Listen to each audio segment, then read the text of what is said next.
What was your first job and what did it teach you? My first job, let me think. Well, I worked for my dad's construction company. That was my first job, and it was during the summers.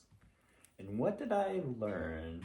I learned a lot about hard work, and I learned a lot about skilled trades. So basically, they built houses. So I got to see how, like, just a regular piece of land turned into a foundation, which turned into framing, which turned into a roof with windows, and then all the insides with, heating, plumbing, water, and every electricity. So I learned a ton. Do you think that that job that you did helped you in the job you have today? That's a good question. Maybe not directly. I think it was good as far as like, you had to work hard. And if you didn't work hard, things didn't get done, and that kind of showed up. So I think the work ethic was pretty helpful. Um, but other than that, like direct connection is not so much. Okay, thank you. What was the most important lesson that your parents taught you? Well, I guess I could kind of generalize like the most important lesson was that I should be independent and think for myself. So they gave me guardrails. Like I remember one time when I stayed out too late, they basically told me you shouldn't stay out too late, but they didn't tell me when to come home. So I kind of had to figure out, well, what's the appropriate time to come home and how to keep them informed. So I think that's a good lesson. Other than that, it's a lot of self independence. So they didn't really tell me how to do everything, but they always encouraged me to do the right thing, and they were always supportive in a lot of the things that I did. So I think those are kind of the biggest general lessons I could think of. How do you define somebody having success in life? Hmm. So is that success for myself or just for anybody else in the world? Like, if I were to say, like, oh, she's successful, like, how do you perceive that word about people? You're a good question asker. So, how do I perceive someone else's vision of success? Well, usually success is tied to accomplishment. So, like success in sports is playing at a high level, being recognized as success, winning notable championships and tournaments is success. Similar in work, it's like people are successful, are accomplished, so they've been able to do a lot of good things and achieve things. Maybe have like a high role in a big organization, or make a lot of money. Those are all things I think people think of when they mention success. What do you think the highest moment of success you've had was? Well, that's interesting. So, if we stick with what I just talked about, like kind of external success, um, I could think of like sports examples and some work examples. But if you kind of turn it inwards to like personal success, that I think I think family is the biggest success because not everybody gets to have like a family and do a lot of things with their family. So I think the family's the biggest success, but there's other like outside fun success things that are kind of more minor. I remember like in high school and playing in the state championships. That was a lot of fun because that was big time. That was ice hockey. And doing other things like being able to travel for kind of school trips and certain things that were associated with competitions. That was kind of fun too. So, but I'd say family's probably the biggest personal success. Other than that, just some fun things with sports when I was little. Thank you. Question 5. What was the biggest mistake you've ever made and what did you learn from it? Biggest mistake ever. These are tricky.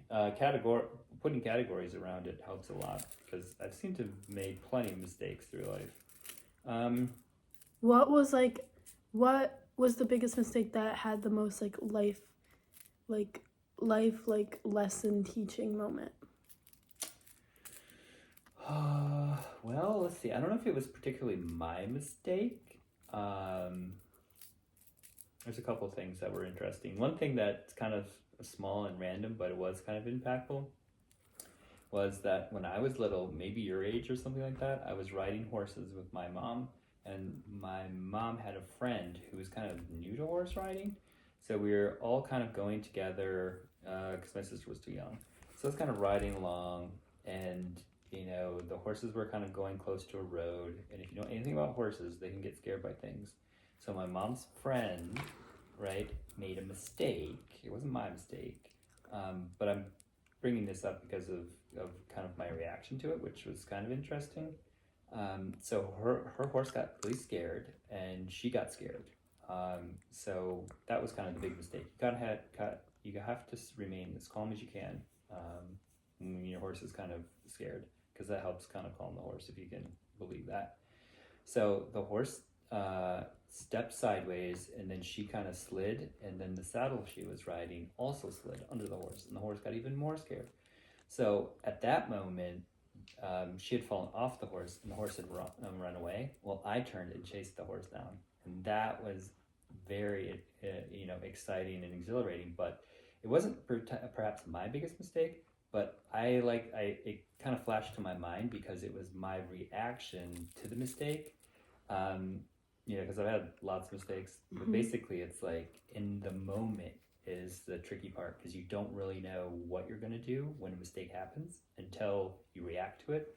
So that mistake in that environment, in that situation, was kind of wild, because I didn't really think too much about it. I just went and kind of had one horse chasing after another, and I caught the horse and brought it back. But that was kind of a really exhilarating. Do you think you reacted the best way possible in those situations? Well, that's a good question. I think at least the outcomes are positive. So yeah, I guess that would probably be the biggest test of it.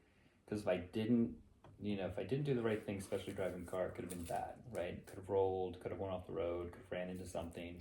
But being able to kind of at least control it, stay calm, and keep everybody safe, I think is the best outcome. Do you think that AI will take over people's jobs, and do you think it's for the better? Do I think AI will take over people's jobs? Like working at cashiers and taking diner orders, waitresses. Yeah. No, this is a good one. This question always comes up from time to time when you talk about new technology. Kind of like how the computer kind of displaced some jobs that were based on paper. Some people thought that the post office would stop working when we got email, and then other people thought hey, this technology is going to, stop the way we work, but we still seem to have lots of jobs. So based on history, I think AI will follow a similar path. I don't think AI, if your question was will it eliminate all jobs? No, there'll always be jobs. Just because the nature of AI is information focused, there's definitely going to be a need for physical manipulation, right? So people who are like a plumber, AI can't really fix your toilet, right? So plumbers are still safe.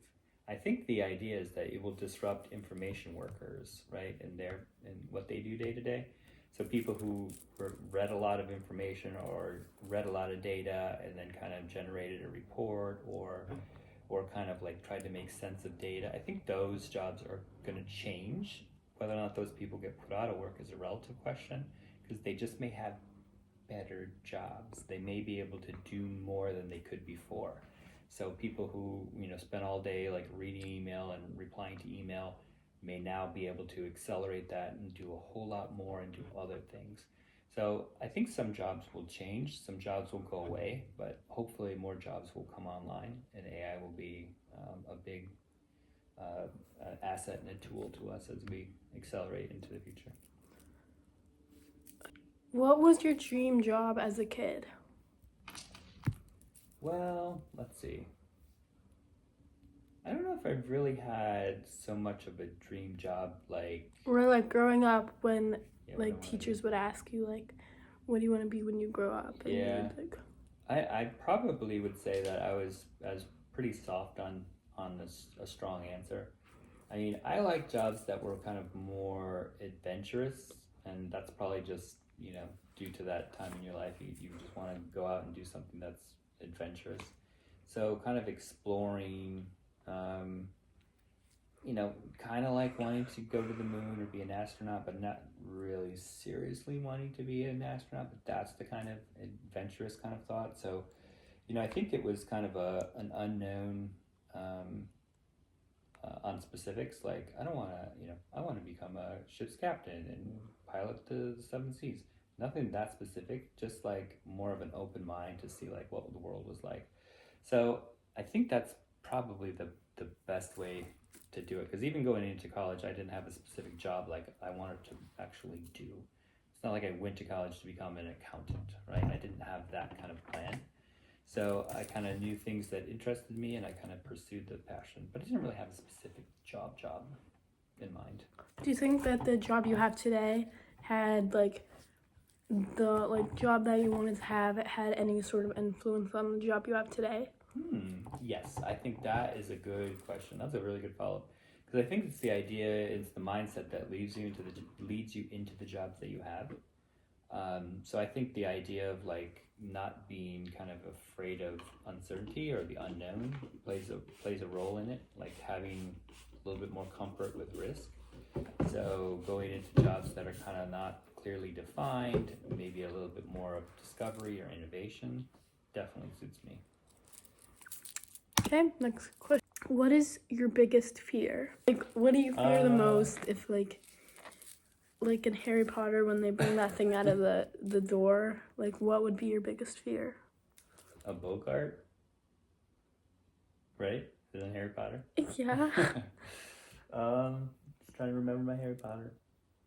Oh, I don't know if my biggest fear is for myself. I think my biggest fear is probably for my family, making sure everybody's safe and happy and healthy. So I don't know. I guess it's the fear of kind of like the unknown and making sure everything's okay for everybody else.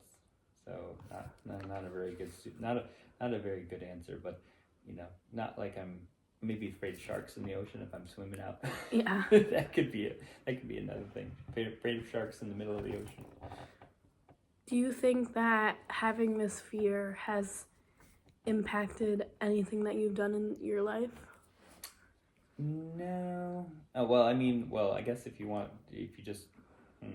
really can call like the fear of like making sure everybody's safe in your family, there's not really a real threat to that. That's just kind of like a general guiding parent principle of all parents. When you're little, we're afraid of you falling down. When you're riding bikes, we're afraid of you crashing.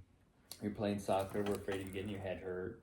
All these kind of things kind of just grow and change as you grow and change. So I think that's kind of the idea. So what's the next thing?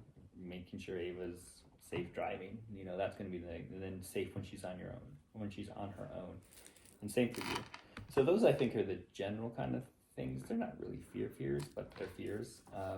But for the shark, I mean, I would definitely like look around before I jump into any specific place, because usually there are ways to figure out if sharks are more prevalent in certain water. They never really stop me from going out to the ocean. I like to go out in the ocean. I like to snorkel around and see things and the fish and whatnot. So it hasn't given me an irrational fear of the ocean. So just try to be smart about it. Okay. Do you think the attention you get from being famous is worth being famous? Strictly the attention? I always thought that was akin to like a double-edged sword, kind of cuts both ways. So the attention hopefully translates into like riches, right? So you make money somehow. You don't want to be like notorious and just have no positive outcome, because that's just torture, right? So I think like the attention, as long as there's financial upside, is good. And what was your question specifically? Like, is it a good thing? Well, like, do you think that it's like worth not being able to go like out in public without being like without like getting like all this attention and like? Right.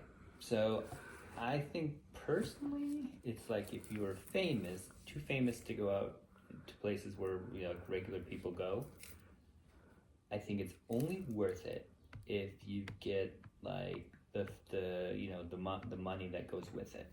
So if you're just famous and you don't get a lot of money for it, then I think people can kind of turn mean, and then if you can't go anywhere, that's limiting. So you could probably feel like you're a prisoner of your own house. So that's probably the best way to look at it. So I think it could be good, it could be bad. Okay. What is the most adventurous thing you've done? Wow, the most adventurous? Or like the coolest, most adventure you've gone on? The most adventurous? Well, I've done a lot of adventures by my definition of adventures. Let's see. So I did one when I was really little, and then I did one in high school. Those are two that pop into mind. So the high school one was a road trip after we graduated, and it was just, I guess students. So it was 3 boys, 2 girls. We went, and this one guy, his dad got a new like an SUV, and we drove all the way out west to like Zion, Four Corners, up through Colorado and back through Kansas City. So that was a huge adventure, because we went up the mountains and hiked around and all that stuff without parents. So that was a really big adventure. And then my second fun one, like again, your age, when I grew up in Michigan, there was this river in the back, right? So I got into a canoe with my friend, and we paddled upstream. It was a very slow river, very, very safe. It wasn't like any rapids or anything. And we paddled like all day, just like Tom Sawyer. And if you've ever read that book, it's like Adventures of Huckleberry Finn and Tom Sawyer. Anyways, it was kind of one of those things where we were just like in the summer paddling in a canoe, just looking at whatever was out there in the world. Complete adventure, no plan or anything. And we went so long. We went like through the afternoon, because it was like in the summer, so we didn't have school. In the afternoon, went to evening. All of a sudden it was getting dark, and we were like, oh my gosh, we got to get home. But we didn't realize how far we had went. So we were trying to paddle back fast, and when we were coming back, there was a bridge, and we saw a police car on top of the bridge, and we thought our parents had called the police looking for us. So we were like, oh my gosh, what do we do? And it turned out that the police weren't looking for us. They had pulled somebody over on top of the bridge. But we just paddled all the way back and came home, and our parents were kind of not really mad, but they were kind of like, what are you doing? Don't do that. Because we didn't have cell phones, so we were out paddling for pretty much all day, and that was a real adventure. But it stuck because, one, we thought we're in big trouble because we thought the police are there, and two, nowadays I don't think we would be able to do it, because I mean there'd just be too much technology, and parents probably wouldn't allow it to happen. But that was an adventure. On your road trip adventure, did you have any like shortages of food, or like were you missing anything important that you didn't have? No, it wasn't like no, it was more of an adventure where you drove in the car, you got out of the car, and then you hiked, and you might have camped over in the tent and then got back to the car. So it wasn't like a Lost in Alaska kind of thing. So no shortages. We're able to drive a lot of places. I think the biggest risk is just being like kids, being kind of inexperienced. And looking back at it, I mean, we were like, if you hike up mountains, you can hear them reference them like, by how tall they are. So the mountains that we went on were like 14,000, kind of feet above sea level, if you will. So there's a lot of danger in that. So looking back at it, the risk was more of us making a mistake on some of the loose rocks, or falling, or just like altitude sickness. One of our traveling companions got altitude sickness because we're not used to it. I mean, that was really high above sea level. So I think that's it. It wasn't like danger of like no food or getting lost. We were pretty safe in that respect. But I mean, if you think about it, you're like 1,000 miles away from home with just a cell phone. So it's pretty exciting. Okay, thank you. Okay. Have you ever gone on a trip somewhere that changed the way that you see the world? Well, I think like Mexico was a good example. Just recently, Greece was a good example. Um, I think it's